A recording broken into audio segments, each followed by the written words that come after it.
Hey guys, it's Leo Stargazer. I'm here today with our astrological guide to the week. This is for the week of November 19th through November 25th, 2023. This week is incredibly consequential. We have the start of a couple really exciting journeys that both meet up against a pretty big hurdle, starting right at the beginning of that journey. But it's all good. We will get through this and let's go over it together.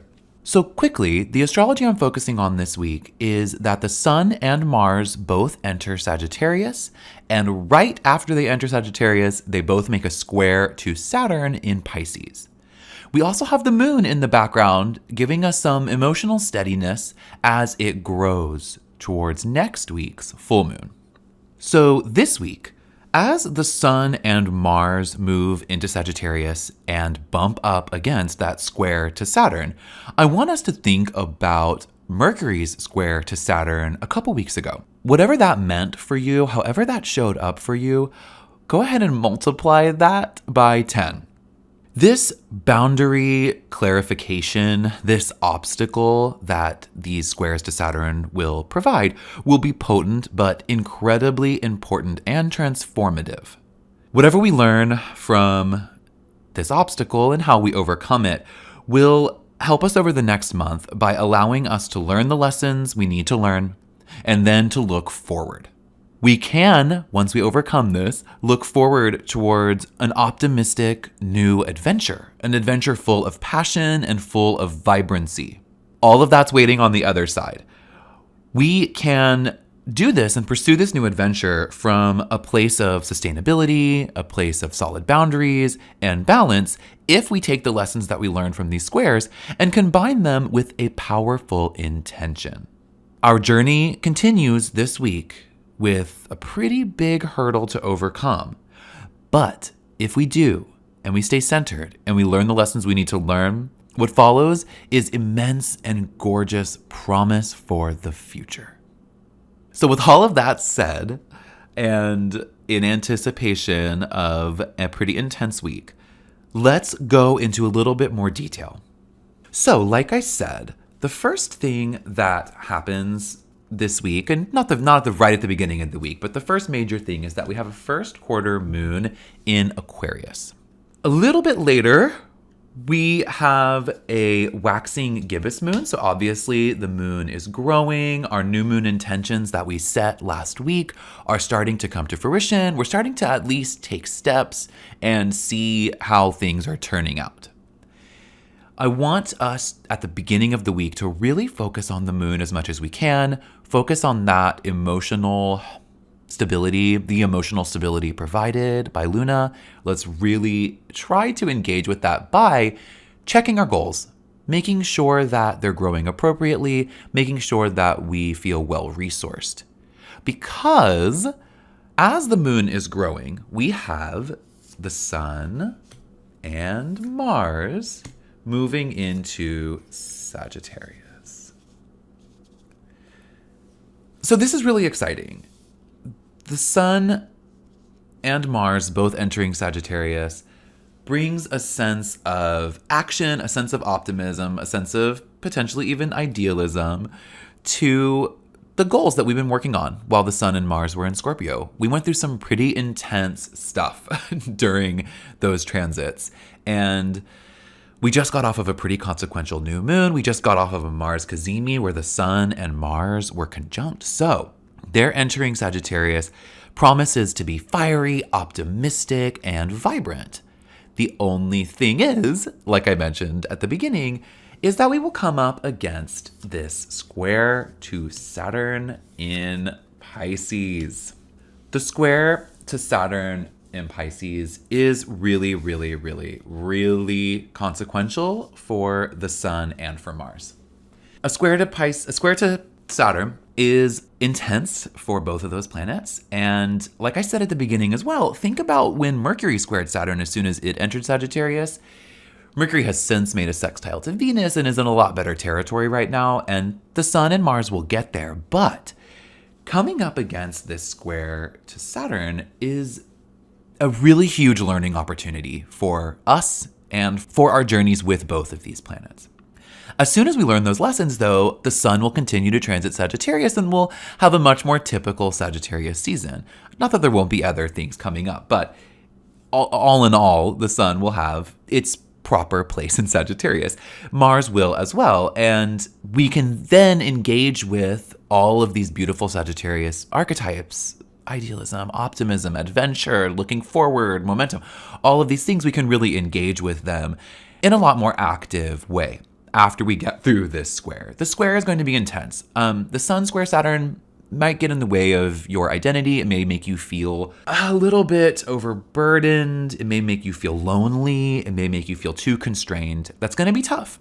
That happens on Thursday, so make sure at the beginning of the week you're aligning yourself with your new moon intentions and setting your goals appropriately, making yourself resourced appropriately, giving yourself what you need, setting up a balance, because on Thursday it kind of all begins, and the Mars squares Saturn on Saturday, so planets are changing signs and they're squaring Saturn right away, and there is this growing moon in the background of all of this. So there's a chance for a lot of really intense stuff. It's nothing we can't deal with. Like I said, it's actually really, really important that we learn what we need to learn from this. We need to use these squares to set up some really intense boundaries because we're gonna butt up against some really intense stuff. And not Scorpio intensity, the intensity where we were kind of diving deep and learning. These are gonna feel like actual obstacles in front of you. Like an actual hurdle that you need to jump over before you can start running forward towards the shiny thing in front of you, towards the finish line.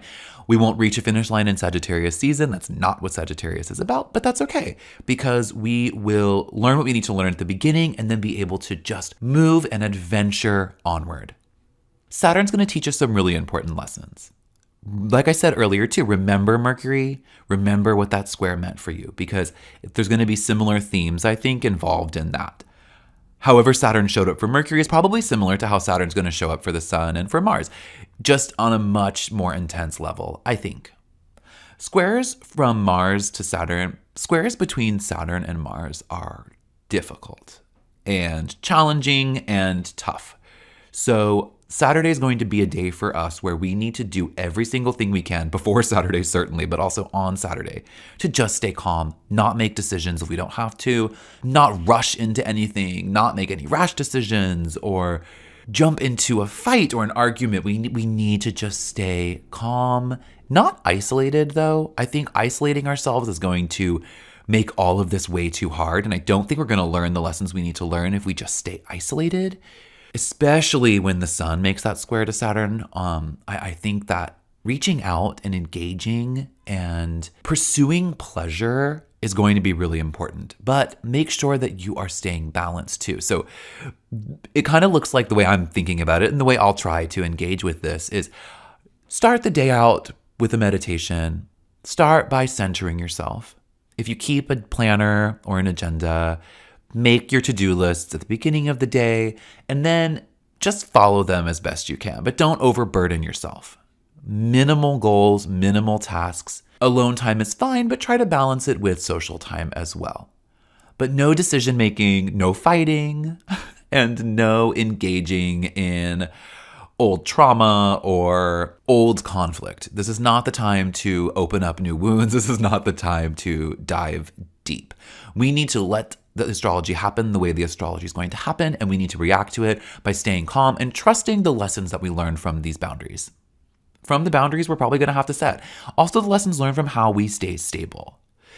The reason I wanted to focus on the moon too this week is because it's growing. Its light is shining. The Sun and Mars will also make a sextile to Pluto and Capricorn this week. So there is this sense of deep dives, but I think it's more the sense that the moon's light is shining on that inside part of us so we can learn whatever we're learning from the outside part of us or from what's happening on the outside, regardless of whether we are a part of it or not.